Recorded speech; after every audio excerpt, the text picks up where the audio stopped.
Hello friends, welcome to Gayatri guides. तर आज आपण ह्या व्हिडिओमध्ये बघणार आहोत की प्रश्नांचे किती प्रकार पडतात, काय काय प्रकार आहे आणि किती मार्क्सला हा क्वेश्चन जो आहे तो विचारला जातो। तर हा जो प्रश्नांचे प्रकार आहे तो 4 मार्क्सला हा मोठ्या प्रश्नामध्ये तुम्हाला विचारलेला जातो। जून 2023 मध्ये जो काही पेपर झालेला होता F3चा, त्यामध्ये तुम्हाला हा प्रश्न जो आहे तो विचारला गेलेला होता। F3 म्हणजे काय की अध्ययन अध्यापनशास्त्र आणि मूल्यमापन जो आपला F3 विषय आहे, त्यामध्ये हा प्रश्न तुम्हाला विचारला गेला होता की प्रश्नांचे किती प्रकार पडतात, कोणते कोणते प्रकार पडतात आणि त्यांच्यामध्ये कोणते कोणते त्यांचे उपप्रश्न किंवा उपप्रकार काय काय आहे ते आपण या ठिकाणी आज बघणार आहोत।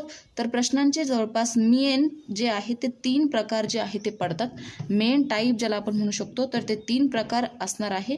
तर त्यामध्ये पहिला प्रकार असणार आहे दीर्घोत्तरी प्रश्न, बरोबर। दीर्घोत्तरी प्रश्न असणार आहे पहिला प्रकार। दीर्घोत्तरी प्रश्न म्हणजे काय ते आपण पुढे बघूया।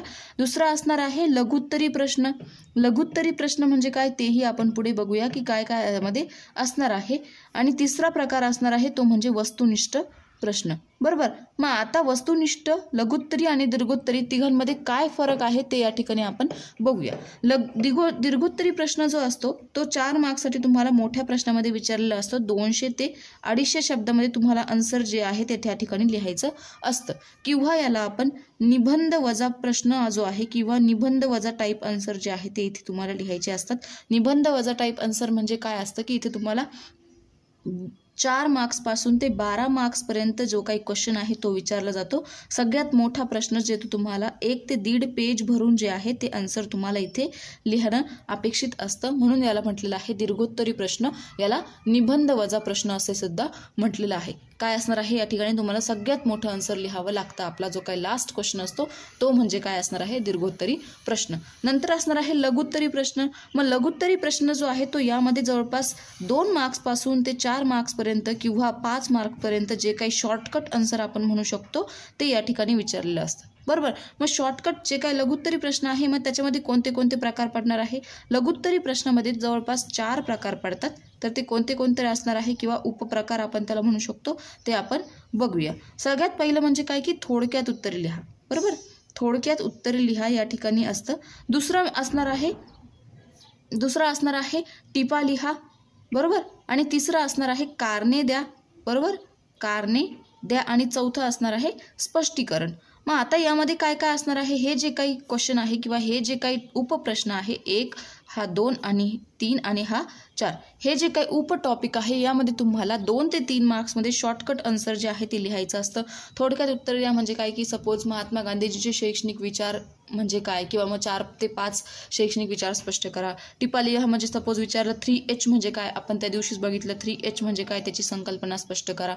एक छोटे छोटे जे काही डेफिनेशन्स असतात, व्यक्तिमत्व विकास म्हणजे काय त्याची डेफिनेशन, किंवा संवेदनशीलता म्हणजे काय त्याची डेफिनेशन, किंवा जे काही शिक्षणाचे 10 मूल्य कोणते कोणते आहे, गाभभूत घटक काय काय आहेत त्यांचं इथे तुम्हाला स्पष्टीकरण जे आहे, किंवा लघुत्तरी प्रश्नामध्ये फक्त ते 10 जे काही उपघटक आहे ते तुम्हाला या ठिकाणी लिहायचे आहे। किती मार्क्ससाठी, 2 ते 4 मार्कमध्ये हा जो प्रश्न आहे तो विचारला जातो।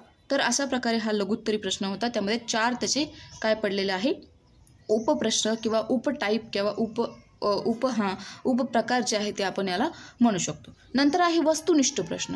आता वस्तुनिष्ठ प्रश्न हे जे असतात ते 1 मार्क्ससाठी असतात, फक्त 1 मार्क्ससाठी। हे क्वेश्चन जे आहे ते 1 मार्क्ससाठी असले तरीही सगळ्यात जास्त मार्क्स विद्यार्थ्यांचे इथे जात असतात, बरोबर। कारण 1 मार्काचा प्रश्न आहे, जर बरोबर आन्सर लिहिलं नाही तर तुमचा 1 मार्क जो आहे तो डायरेक्ट तुम्हाला इथे कट होतं। परंतु या 2 ठिकाणी काय होतं, तुम्ही अर्ध किंवा 1 लाईन जरी 2 लाईन जरी आन्सर लिहिलं तरी तुम्हाला हाफ मार्क्स इथे आरामशीर मिळून जातो, आणि हाफचा वरती जाऊन 1 होतो हे आपल्या सगळ्यांना माहीत आहे।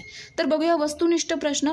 वस्तुनिष्ठ प्रश्नामध्ये 2 प्रकार मेन पडतात। प्रत्यावाहनात्मक त्याला आपण म्हणतो, प्रत्यावाहनात्मक प्रश्न, बरोबर। आणि दुसरा असणार आहे प्रत्याभिज्ञात्मक प्रश्न।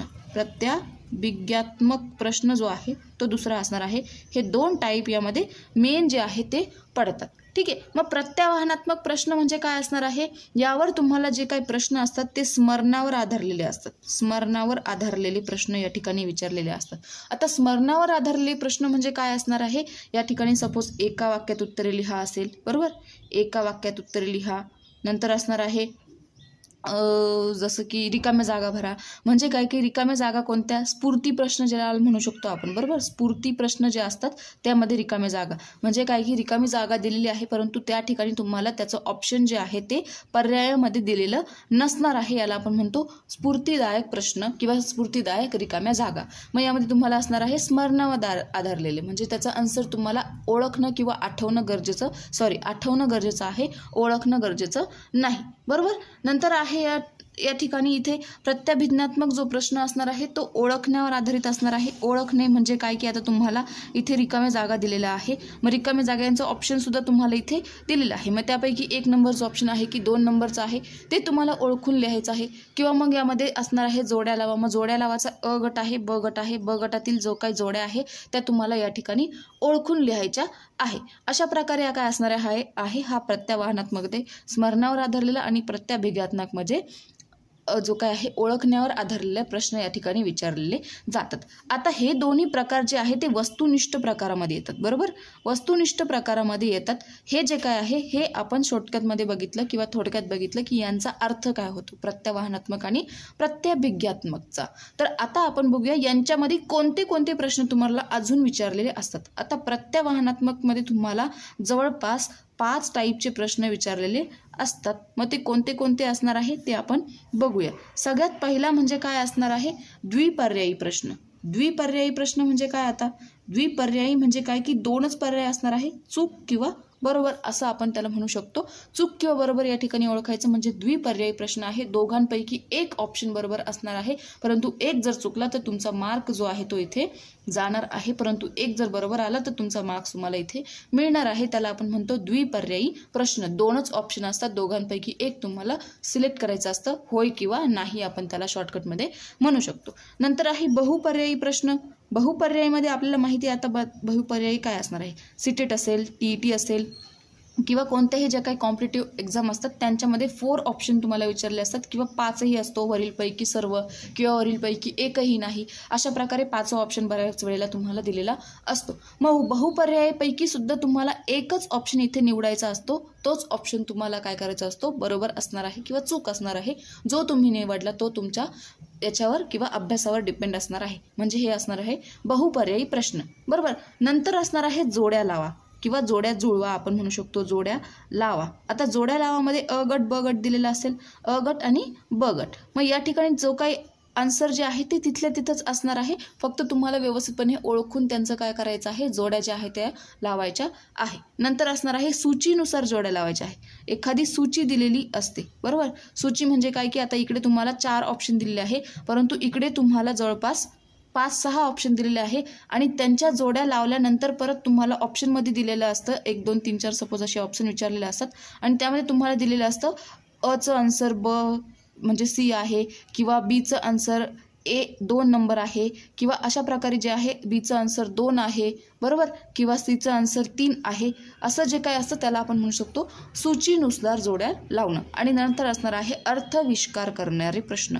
आता अर्थविष्कार करणारे प्रश्न कोणते, अर्थविष्कार करणारे प्रश्न म्हणजे काय की एक शब्द दिलेला असतो त्याचा तुम्हाला विविध प्रकारचा अर्थ लावायचा असतो. फॉर एक्झाम्पल दिलेला आहे आकाश. मग आकाशाला समानार्थी शब्द तुम्हाला ओळखायचा आहे किंवा विरुद्धार्थी शब्द तुम्हाला ओळखायचा आहे. आकाशाला समानार्थी असणार आहे गगन किंवा मग ढग, ठीक आहे. तर अशा प्रकारचे जे काही अविष्कार शब्द आहे, अर्थविष्कार ज्याच्यातून एका शब्दापासून अनेक शब्द तयार होतील असा अर्थविष्कार प्रश्न सुद्धा तुम्हाला 1 मार्कमध्ये विचारलेला असतो, ठीक आहे. तर अशा प्रकारे हा शॉर्टकट व्हिडिओ होता. द्विपर्यायीमध्ये सुद्धा हा जो काही प्रश्न आहे किंवा हा वस्तुनिष्ठ प्रश्न आहे हा तुम्हाला 1 मार्क्ससाठी असतो आणि 1 मार्क्स जो आहे तो सगळ्यात जास्त इम्पॉर्टंट असतो. 1 मार्काचा प्रश्न तुमचा चुकला तर तुमचा तो मार्क डायरेक्ट तिथे जातो, तिथे तुम्हाला कोणत्याही प्रकारचं ऑप्शन उरत नाही, तिथे तुम्ही कमी जास्त करू शकत नाही, ठीक आहे. मग द्विपर्यायामध्ये काय बघितलं, होय किंवा नाही, चूक की बरोबर असे प्रश्न यामध्ये विचारलेले असतात. बहुपर्यायीमध्ये 4 ऑप्शन दिलेले असतात त्यापैकी एक सिलेक्ट करायचा असतो. जोड्या लावामध्ये 2 कॉलम असतात, त्यांच्या समान जे काही ऑप्शन आहे किंवा आन्सर जे आहे आणि क्वेश्चन जे आहे ते सारखे दिलेले असतात, त्यांच्या जोड्या तुम्हाला व्यवस्थितपणे लावायच्या असतात. सूचीनुसार प्रश्नामध्ये सूची दिलेली असते अ गट ब गट आणि सोबत त्यांना खाली दिलेलं असतं अचं 2 2चं 3, म्हणजे अजून तुम्हाला कन्फ्युजन करण्यासाठी ती सूची दिलेली असते. अर्थविष्कारमध्ये काय असणार आहे, एका शब्दाचे बहुशब्द तुम्हाला तिथे ओळखायचे असतात. तर अशा प्रकारे हा वस्तुनिष्ठ प्रश्नाचा टाईप होता प्रत्यावाहनात्मक आणि प्रत्याभिज्ञात्मक. प्रत्यावाहनात्मक म्हणजे काय असणार आहे, स्मरणावर आधारलेले प्रश्न, आणि प्रत्याभिज्ञात्मक म्हणजे काय असणार आहे, ओळखण्यावर आधारलेले प्रश्न. लघुत्तरी प्रश्न आपण बघितले, 4 मार्कापर्यंत हा प्रश्न विचारला असतो, जास्तीत जास्त 4 मार्कापर्यंत. तर यामध्ये काय काय विचारलं असतं, थोडक्यात उत्तर लिहा, टिपा लिहा किंवा कारणे द्या, स्पष्टीकरण करणं, एखाद्या गोष्टीचं ती स्पष्ट करून सांगणं, हे शॉर्टकट आन्सर तुम्हाला लघुत्तरी प्रश्नामध्ये लिहायचे असतात. आणि दीर्घोत्तरी प्रश्नामध्ये तुम्हाला निबंध वजा टाईप प्रश्न लिहायचे असतात, म्हणजे मोठे प्रश्न असतात. 8 ते 12 मार्कापर्यंत हे प्रश्न जे आहे ते मोठ्या मोठ्या एक्झाममध्ये विचारल्या जातात. बरोबर. आता या ठिकाणी फक्त तुम्हाला लॉंग आन्सर टाईप म्हणजे काय की 2 ते 2.5 पानं किंवा 250 ते 300 शब्दामध्ये आन्सर तुम्हाला लिहायचा असतं. हा प्रश्न जो आहे तो 4 मार्काला आपल्या एक्झाममध्ये विचारलेला असतो. डीएडच्या लघुत्तरी प्रश्न जो आहे तो तुम्हाला 2 मार्काला विचारलेला असतो किंवा 3 मार्काला विचारलेला असतो डीएडच्या एक्झाममध्ये. वस्तुनिष्ठ प्रश्न आहे, याला कुठल्याही प्रकारचं ऑब्जेक्टिव्ह किंवा ऑप्शन नसतं. हा 1च मार्काला विचारलेला असतो. 1 आणि 1च मार्काला हा प्रश्न जो आहे तो असतो. त्याचं ऑप्शन ठराविक असतं, आन्सर ठराविक असतं आणि मार्क्ससुद्धा ठराविक असतात.